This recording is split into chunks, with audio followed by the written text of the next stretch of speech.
Hello, and thank you for joining us today as we have a conversation about how to navigate on your homeschool journey once you've made the decision to take that journey.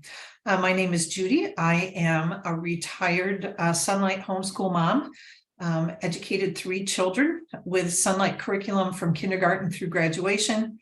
I also wear a number of different hats working for Sonlight, one of which is potentially meeting some of you on various conventions around the country. With me today is a good friend and co-worker, Sheila. Sheila, why don't you tell people a little bit about you?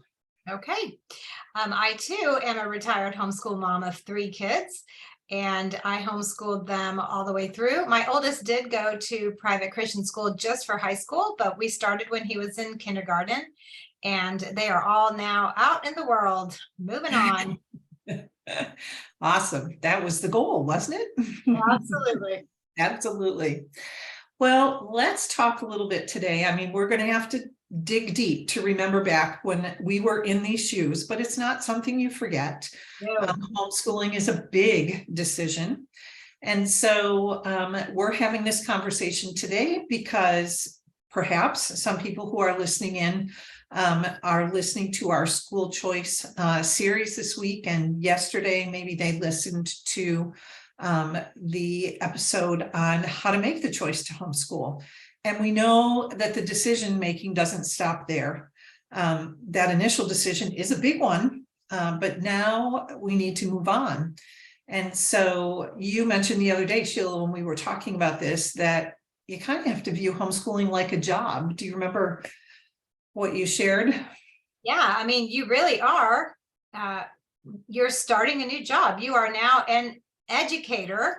You have a very small class. Maybe it's only 1 person. Maybe you have 5 that you're going to be homeschooling, but it's still going to be smaller than a traditional school. So you are now the main teacher, janitor, cook of your new school.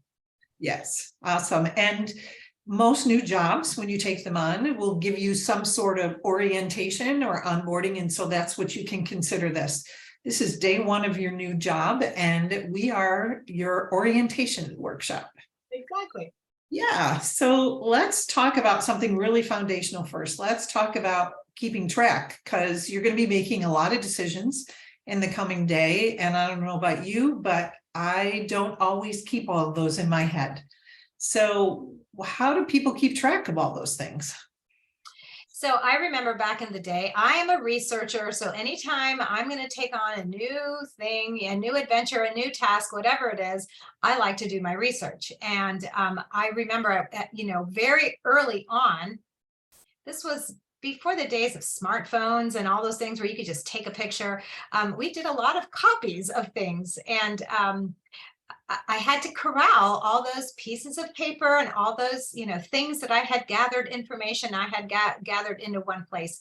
So it's really, really good to have some sort of notebook or planner or folder, or maybe all of the above, in order to keep everything in one place. Because remember, if everything has a place, you can find it again. So having a place to keep all those notes, whether it's curriculum research that you've done, or talking to friends, or finding out what your state or organization is. I know I'm getting ahead of myself, but all those things needs to live somewhere. And so having some sort of filing system or a planner is the key, so that you don't lose those things, because otherwise you're like, oh, I put it here somewhere. Yeah. Yep. And we just happen here at Sonlight to have a planner that we think you would find to be very helpful. This planner has a lot of resources in it, a lot of templated pages. I think one of the nice things I really like about this, hopefully everybody can see it, is it has an undated monthly schedule. So it doesn't matter whether you buy it and don't decide to homeschool until next year, or whether you've already started and you need to start plugging things in. You can date this however works the best for you. What are some of the other things? It's got a 3-hole punch, so that way, if you do pick up some, informational material somewhere, you can 3-hole punch it and tuck that right in there. So it's all in one place. It will also, if you make the choice to go with Sonlight as your curriculum, which we hope you do, our instructor's guide is also 3-hole punched. So you'll be able to integrate the two of these together, whether you make a smaller working binder. So 1 week at a time, you pull your curriculum materials out and the schedule page from your planner or whatever. You can actually integrate those two pieces together. They can work hand in hand. There's also a student schedule in here, which that's important. You're teaching your students, so you want to be able to schedule what they're doing, places to set goals. I mean, there's even pages for meal planning in here. I think for me, that was one of the hardest things to kind of get done with everything else that I was doing when I was homeschooling, was making sure that we had meals planned for the week. Yeah, because that's one more hat that we still wear. You know, we can't lay that hat down. We still have to feed all the people they still want to eat. So again, just having it all in one place, corralled together. It's just, I like to call it my brain. My planner is my brain. And even in this digital age, I still use a Google Calendar for my, appointments and things like that. But there's just something about having a place to be able to lay down all those on a daily, weekly basis. If your kids are doing music, if they're doing sports, it's just good to be able to lay those out and see where your holes are, because that's where you're going to be doing the homeschooling, is around those dates that you have set in stone. Yeah. Yep. And I'm like you, I do make use of a lot of digital tools, but I find that the act of writing something down tends to cement the information in my brain. And it's easier for me to remember where it was I wrote it down. So all good reasons to have a planner. It is. And we happen to really like ours. Yes. So let's move on. One of the first things that you will need to do when you make the decision to homeschool is you have to notify your school district. There's not a state in the country that doesn't require some sort of notification. Every state has different homeschool regulations, homeschool laws, but they all require that you let them know why your child is not sitting in a public school classroom in the fall, for sure. Yeah, I was raised in the Navy. My dad was in the Navy, and whenever we would move from base to base, we would have to notify the new school that we're here, I'm going to be sending a kid to school. So anytime you change, whether you move from state to state, you still need to notify the school. So it's no different. You are establishing a school in your home. It's a homeschool, and you need to let the school know that you are withdrawing your child from the public school board and enrolling them in your school. And so they will have on file, child X is enrolled in a homeschool program in the state of whatever. And so there are certain hoops you need to jump through, or rules that are in place. Every state is different, and so it is up to you to know what the law is in your state. It is legal to homeschool in all 50 United States. So, you are allowed to, but every state has different requirements for registering your homeschool, for reporting to your homeschool, and that is homework that you will need to do. So you can, there's a number of ways you can find out what your state organization is. HSLDA.org stands for Homeschool Legal Defense Association. Okay. So we just always call it that. So HSLDA. So if you go to hslda.org, you can find your state, and there is a link on their website for what your state organization is. You can also just do a search for homeschooling in and put your state, and that will pop up. And usually those websites will have what the law is in your state, what the requirements are. I live in the state of Florida. So back in the day, I had to submit what is called a letter of intent So I sent a hard copy.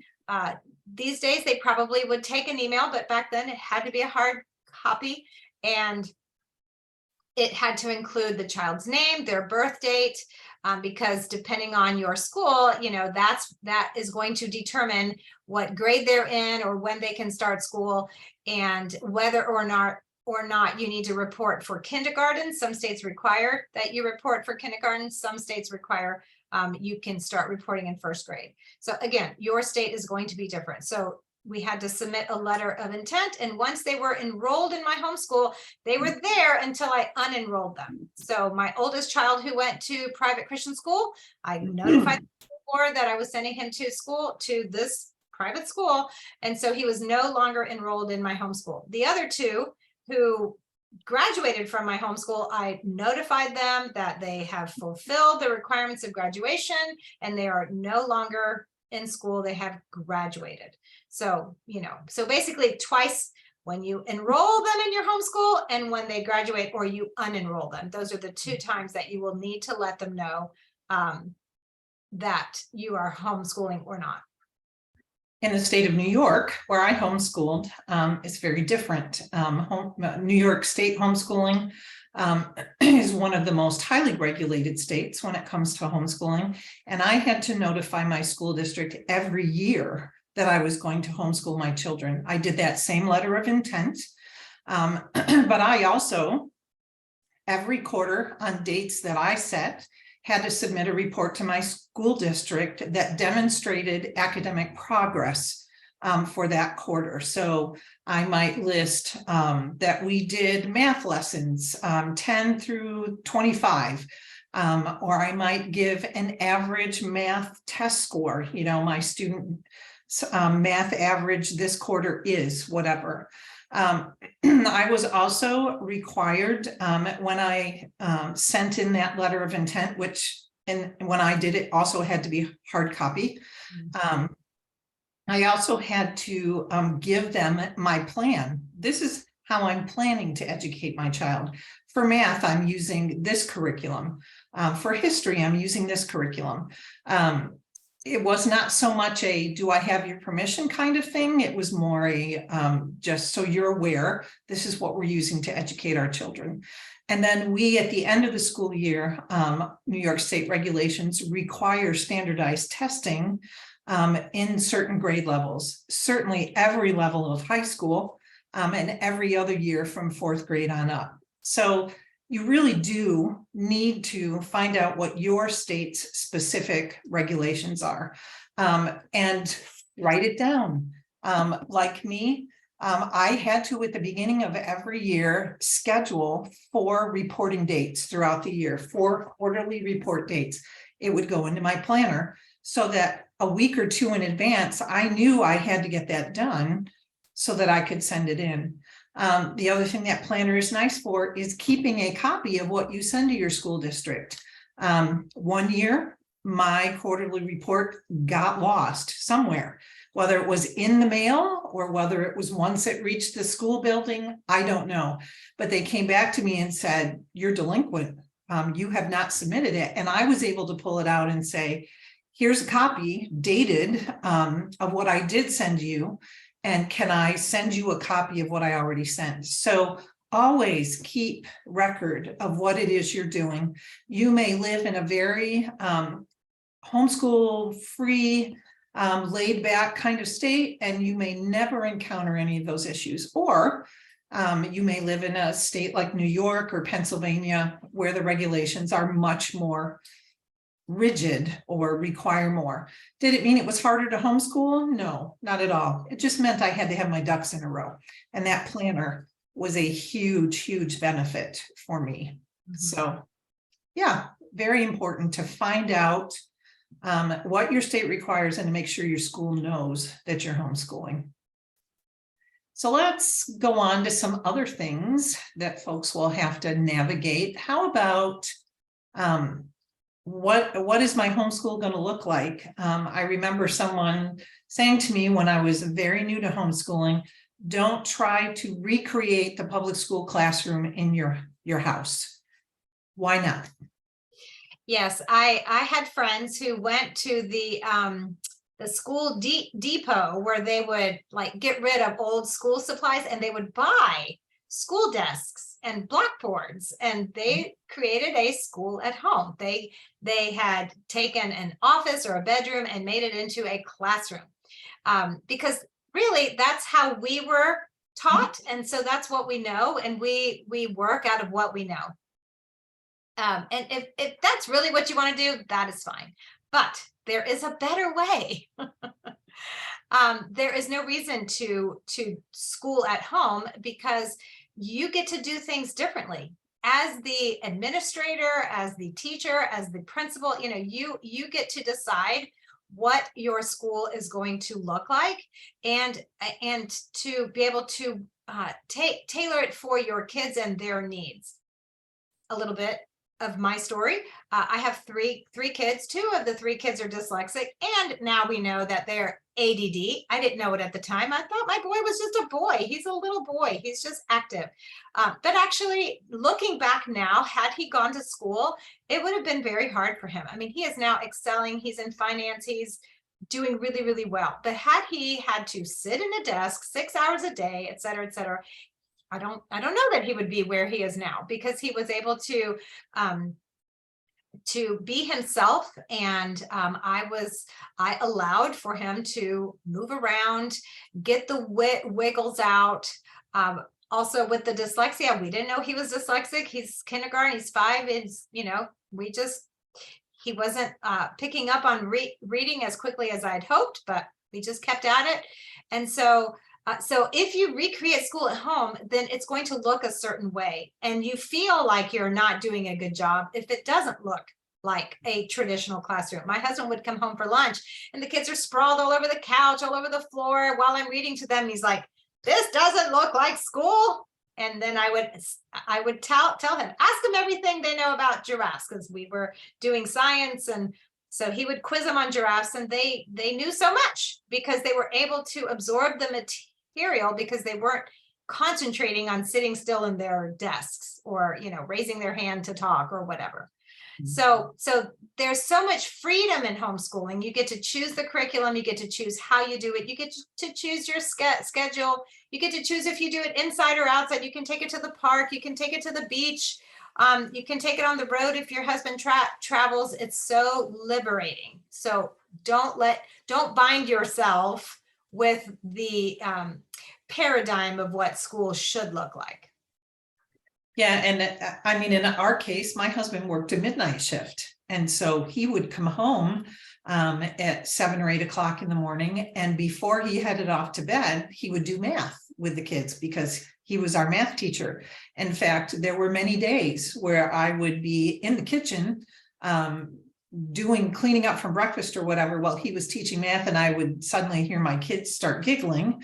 And math is not typically a subject that inspires laughter. So I would peek around the corner and find that he had fallen asleep mid-sentence. And so, but that was the best time for him to teach.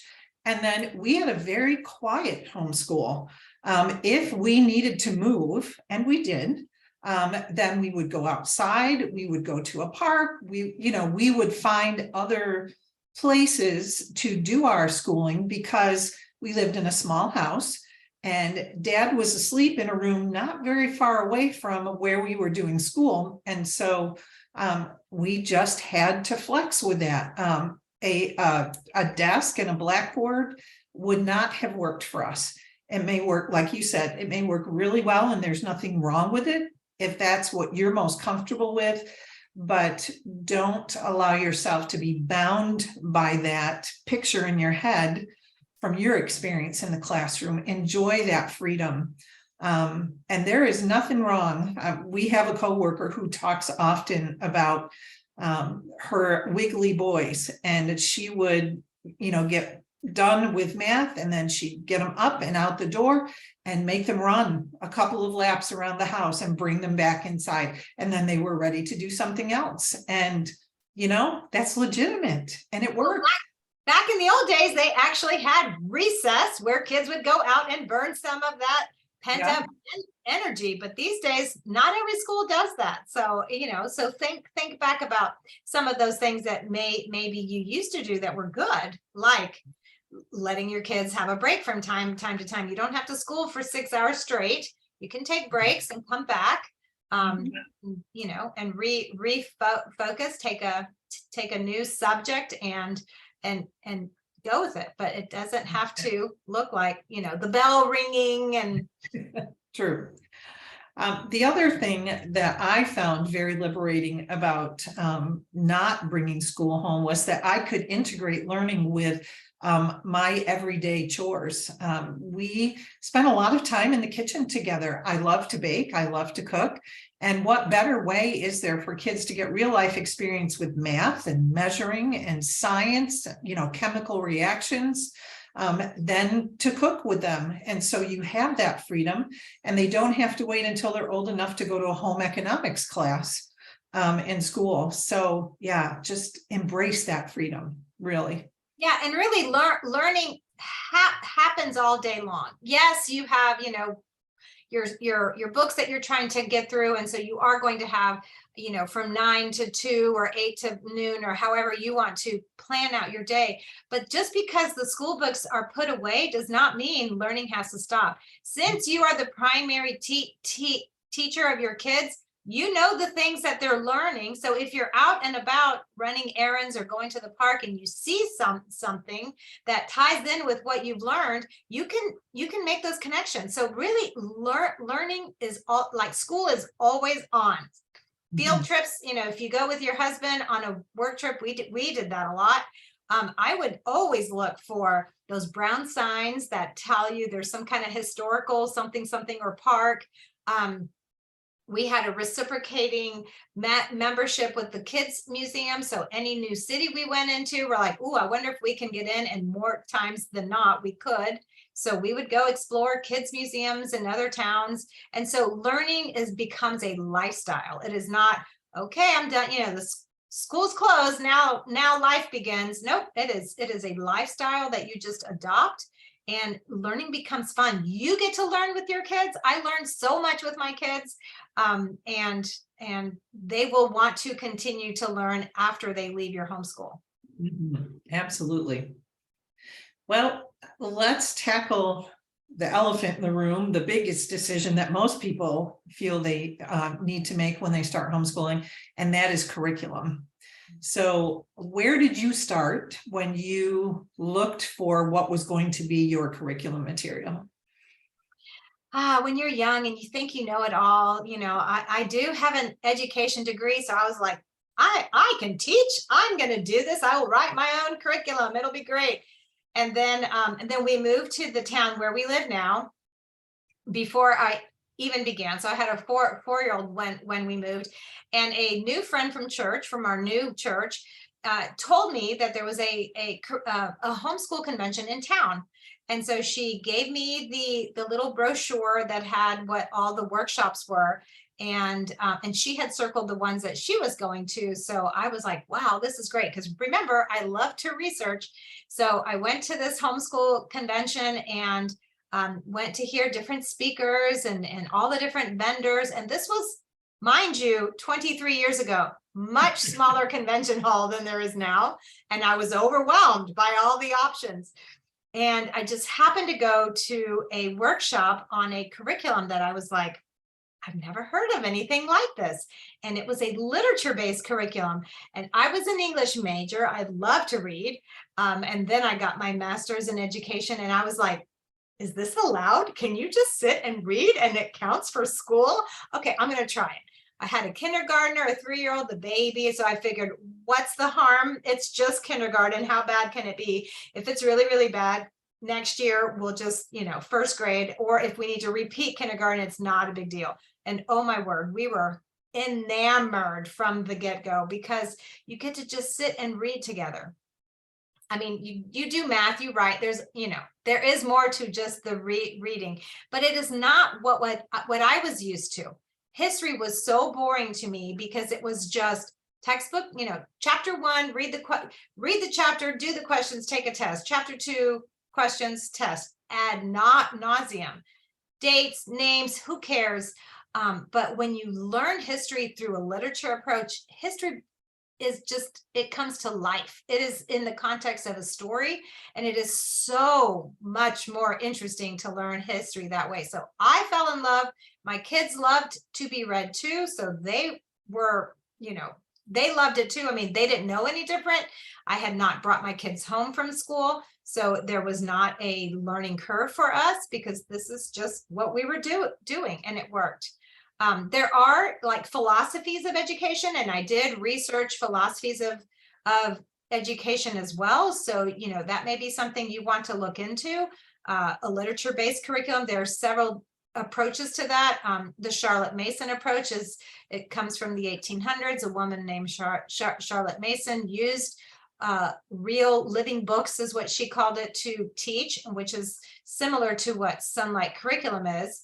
But there's classical, there's the traditional, there's unit studies, there's unschooling, there's all these different types. So you're going to want to choose something that fits you and your personality and your kids' needs. So it's okay to make a decision and then make a different decision as you move, the train moves along down the track. It's okay. So you make the best decision that you can with the information that you have.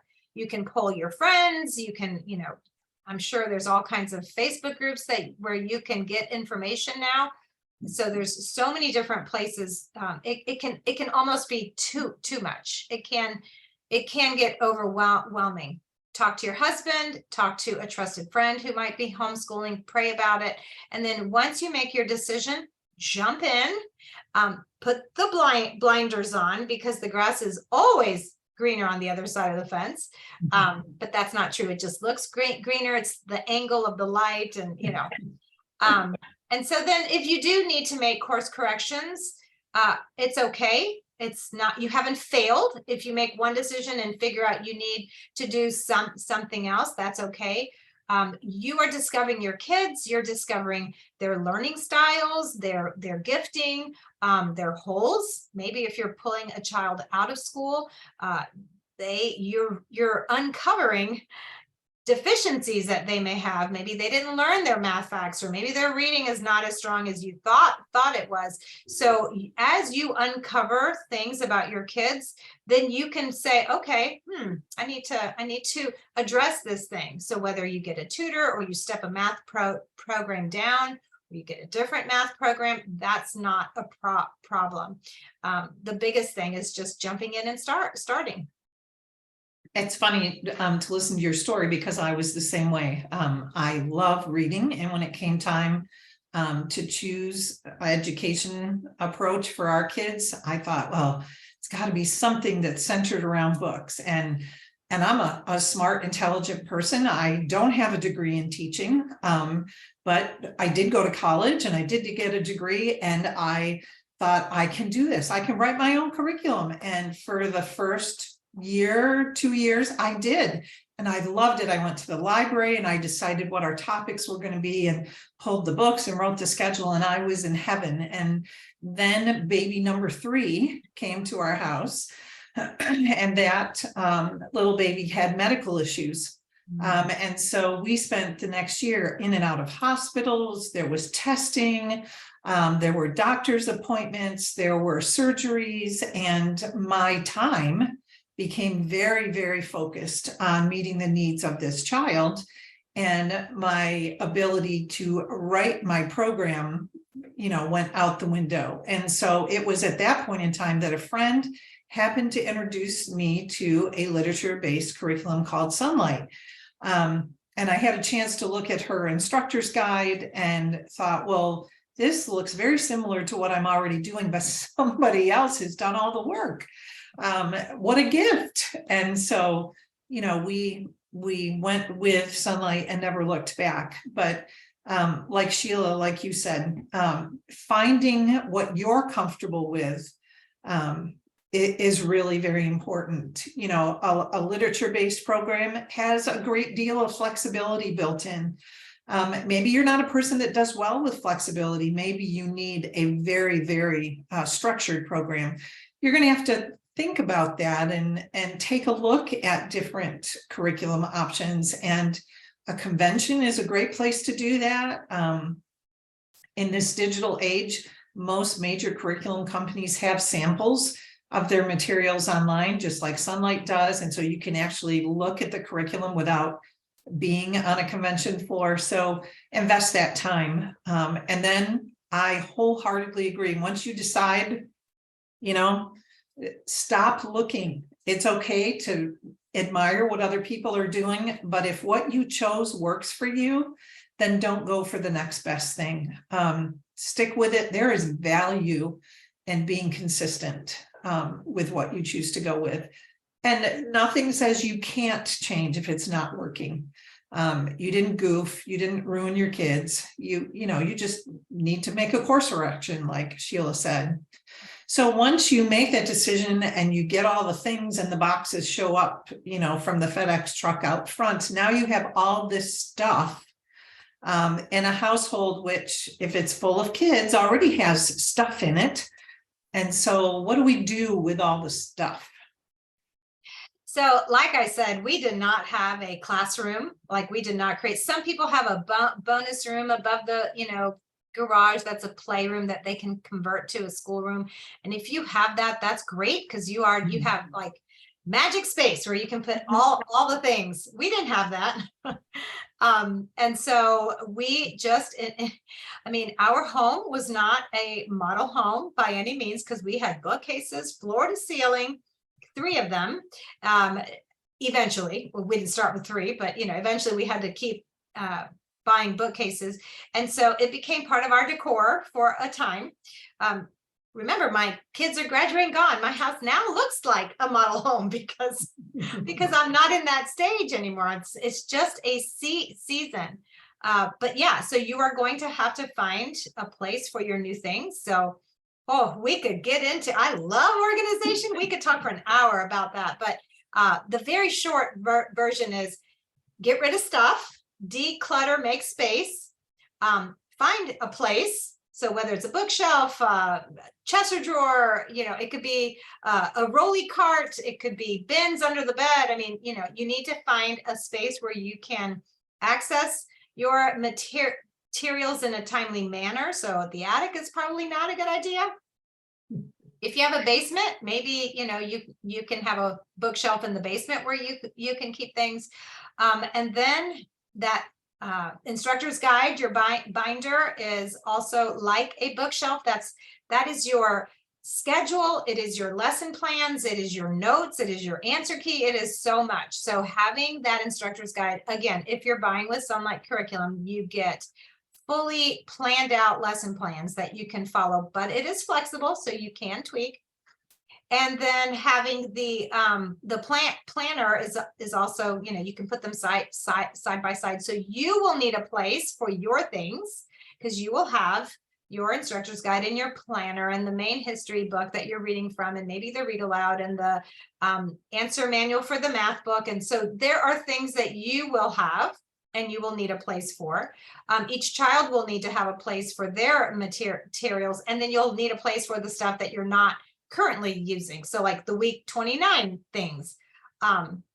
So like I said, we could talk a lot about organization, but I will be brief. We both live in the organization world, and so we both get off on talking about new and exciting ways to organize things. Just to tack on to what Sheila said, the opportunity for my kids to have one location where their stuff was kept. We happened to use Rubbermaid baskets. They were very sturdy. They were large enough to hold textbooks and pencils and notebooks. And we had a mantra in our house: everything has a place for everything, and everything goes back to its place. And so part of our schedule, which we'll talk about in just a minute, was at the end of the day, all of your stuff better go back home. Because the following day, if you say to me, I can't find my pencil, I'm going to say, not my problem, because you know where your stuff belongs and you know where it needs to live. And if your stuff is not there, then you as a parent teacher need to come up with creative ways for how you resolve that. We did a number of different things. If you didn't have pencils, couldn't find your pencils, then you had to buy them from the school teacher. And so part of your allowance went toward the tools that you needed and I provided for you, but you didn't take care of them. So really, organization for us made our life run much more smoothly, because organizing my homeschool gave me much more elbow room and space to be able to keep up with all the other things that had to go on in my household. Disorganization, we were talking before we started this conversation, I had piles on my desk. I don't work well, and studies have shown that most people don't work well in a disorganized space. And so you are providing for your children ultimate best case environment for them to work in when your stuff is organized, and for a lot of other reasons, which we will make ourselves stop at this point. But that organizing your materials is something you should invest time in. And maybe even a little bit of money in bookcases. Yes, and remember, even in that, you can flex. So maybe you set up a system this year, but then you find, you know what, I could really use some drawers to keep the pens and the pencils and all that kind of stuff. And so I'm going to find something on a used site where I can have a small chest of drawers like that one, where you can keep all your things in. And then if you have more kids and that is not big enough, you can upgrade, so just because you figure something out the first year, it's okay if you tweak it the following year. So the bookcases that are sitting behind Judy are great. They have cubbies. You can put baskets in there that hide stuff, so every kid can have a basket that they can dump their things in, and it doesn't look messy. You put the basket in, it's nice and clean. Yep. Absolutely.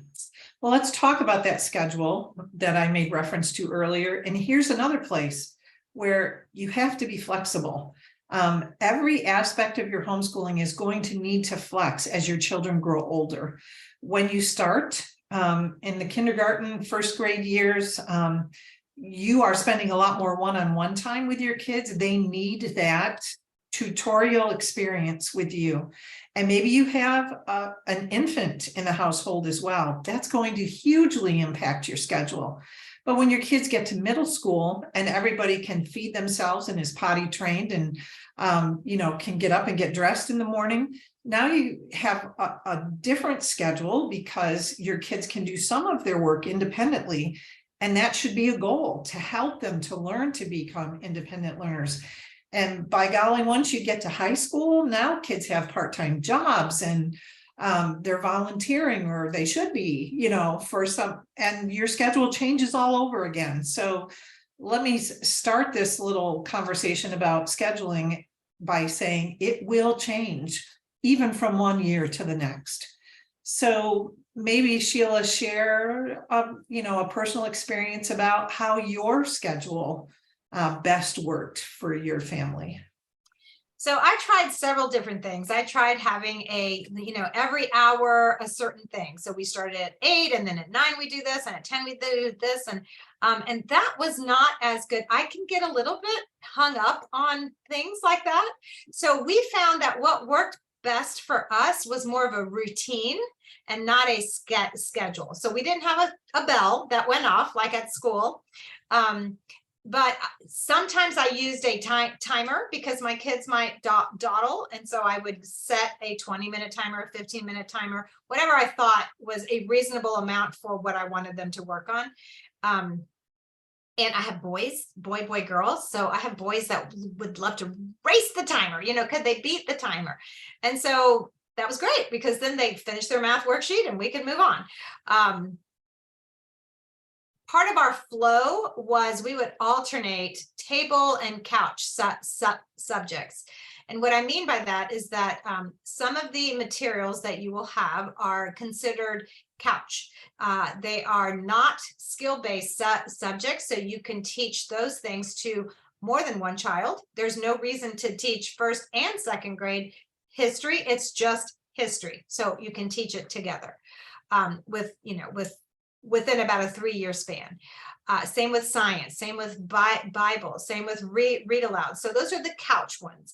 The table ones are the skill-based ones. So those are the things that you would typically do at a desk or a kitchen table. And they're going to be things like handwriting or penmanship, creative writing, math. Again, there's always a pencil involved and you need a surface to write it on. So I found that if we spent too much time at the table, my kids would wiggle, they would complain, and our good rhythm that we had would fall apart. So I found that if we alternated, we would move to the couch and do history, and then we move to the table and do math, and move back to the couch and do science, and move back to the table and do writing. It gave a natural break to the subject, so you can put your books away, get out the new books. It helped to keep the chaos under control because things just didn't pile up. You put something away, you get the next thing out. It allowed the legs to move a little bit. It allowed me to run to the bathroom. Sometimes I'd run and throw a load in the washer while the kids were getting their things in, or I may have to make a doctor's appointment real quick and I'd make a phone call. I found I needed to set an alarm in the morning for me, because I'm the type of person that wants to do one more thing. Oh, I'll just, I got to get the meat out to defrost. Oh, let me throw in a load. Oh, I got to make that call. And before I know it, it's 10 o'clock and I haven't started school. So the alarm was for me, but when the alarm went off, it also let the kids know that school was about to start. So if they hadn't brushed their teeth, if they hadn't had breakfast, they had a very little amount of time to get that, because mom is getting her things together and school was about to start. So I wasn't super rigid about the times. If my kids would drag things out, we were the only homeschooling family on the block. So when the school let out, I have a school literally in my backyard. When the school let out and all the neighborhood kids would come and knock, "Can Tommy play?" I'm like, "Tommy, are you done with your math?" "Nope, Tommy can't play." And so that motivated my kids to get their schoolwork done, because they wanted to be free to be able to play with the neighborhood kids. And maybe you don't live in a place where, that's a thing, but maybe you need to leave for soccer, or maybe you need to leave for music lessons, or, whatever it is. Maybe that can be your, I guess we're not going to go to soccer if you don't get your schoolwork done, or you don't get screen time, or whatever it is that will act as a motivator for your kids to be timely and to keep going. My middle son figured out very early on, if he got his schoolwork done, he was free. So he would wake up at 6 a.m. and come out and grab his math book. He'd rub his eyes, because he knew that if he finished school by 10, he was done. I wasn't going to find more work for him to do. So that motivated him, and it's paid off. I mean, in college, he got his work done because he learned early on how to manage his time. And I think this is true, as were the other topics we talked about. You have to figure out how a schedule fits your family need and who your kids are, what you know about your children. I mentioned earlier that my husband worked a midnight shift. Well, he didn't work that forever. And after a while, he changed to a day shift. And so our schedule had to flex. We could be louder during the day when dad was gone and not sleeping in the next room. And so we adapted as those things came on. Other things are going to change your schedule. People may be ill. I talked about one of our kids needing, different surgical procedures. We had to work around that. And so I did very similar to what you did, Sheila. The first couple of years, I tried the 8 o'clock math, 9 o'clock spelling, 10 o'clock science. That didn't work very long at all, because I get very ornery when I have a schedule written on paper and we're not following it. And so I had to get to the place where we had a flow, we had a routine. And I really think no matter what your family personality is or your schedule looks like, that giving yourself a routine is much more flexible and freeing than tying yourself to a schedule that is very hard to flex. Because the other thing that happens when you're tied to a schedule is you get behind very easily. And now not only are you pushing to catch up, but you're discouraged because you're behind. And that's not a fun environment to learn in or to work in. I also agree with Sheila. Kids, you know, they're really smart. They come smart. They look for ways to beat the system. You know, and Sheila's middle son figured out he could get his schoolwork done early, so he was free. You know, kids find different ways to, I lost my workbook or whatever. The frustrating part about that for me was I began to feel like I was responsible for that. And this was, you know, they were in a battle with me and we were constantly butting heads until I realized that there were some very natural consequences to their choices. And a friend of mine said to me, this is the mantra in our house: your choices have consequences. Your choices have consequences. I didn't choose to make your math lesson take an hour and a half. You did.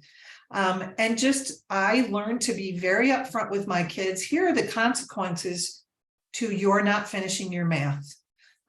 Today, it means that when the rest of us go to the library to take out books, which my kids love to do, you get to stay home with dad and do your math because you didn't get your math done.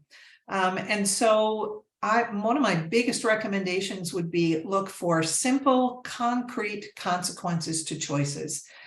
And realize and let the choices determine the consequences. So then you don't become the big stick carrying, you know, school teacher who says, you blew it. No. After a while, they begin to learn that they're in charge of those consequences, so they can make those choices. And what a wonderful lesson to learn for adult life as well. So we are running really short on time because this is a topic we're both passionate about. So we would like, I think, to end with just a little bit of encouragement. We've covered a lot of things. Some of it may have seemed somewhat scattered, but please know that you can do this. We all go on this homeschool journey, but our paths are very different. Your family does not look like my family, does not look like Sheila's family. Every family is different. And so remember that you can course correct, like Sheila said, and you just have to decide based on the information you have in the moment. And the decision that you make today may not work 6 months from now, and that's okay. And we both, that's Sheila's hair, this is mine. We did not tear our hair out. And our children all still love us, and we still communicate with our children and get together on a regular basis with our children. I even have grandchildren that are now homeschooling with Sonlight. So although on a day-to-day basis, it may seem like your children are never going to speak to you again, and they certainly won't like you, nothing could be further from the truth. Sheila, your thoughts on an encouraging word? Yes. I want to let you know that there is going to be a learning curve, right? Any new job you take on, you don't start a job knowing exactly what you're doing. You learn along the way. Remember when you had that newborn baby, your very first newborn baby. And if you're watching this about homeschooling, I'm assuming you have a kid. So that brand new newborn baby, when you felt like you needed 14 arms and 16 pillows and all the things, you didn't think you'd ever figure out how to burp the baby, change the baby, bathe the baby. I mean, there's so many things. You were brand new and you had probably a mom or a friend or a sister who helped you learn the ropes. And that's the same thing here. With Sonlight Curriculum, there is an app that you can join. It's free and you have mentors. I'm one of the mentors on the app. There are 6 of us and we help people answer questions if you can't find something, you don't know how to do something, or just need prayer. We are here for you. We are so passionate about homeschooling because we saw what a wonderful thing it was in our own families and with our own kids. The memories that we made are priceless. And so I just want to encourage you, you can do it. You don't, just because I have an education degree, I learned how to give tests, which I never gave in homeschool. So that's not what you learn when you get an education degree. You learn to manage a classroom. You don't have a classroom. So really, you can do this. Sonlight has the instructor's guide. It's all laid out for you. You just follow. It's like a checklist. You just follow the checklist. When you create that routine, it lets your kids know what the next thing is. So they're not constantly, mommy, mommy, mommy, what are we doing next? So you will get into a flow. It's going to take time, but you will get there. And at the end of the first year, you'll look back going, oh, I did it. I did it. And we're alive. And hopefully you will love it as much as we have. So I want to encourage you that you can do this thing. And I do not regret the years that I have given to raising my kids in this way. Well, thank you, Sheila. I always enjoy chatting with you on this subject, especially. And so this has been a treat for us, and we hope that you walk away with some very practical ideas for starting and launching your homeschool journey. Okay. And a giveaway. Yes, we are. We are going to give away one of these Sonlight homeschool planners that we raved about in the video today. And so watch the chat information for this session, and you will see instructions how to be entered in the giveaway for this planner.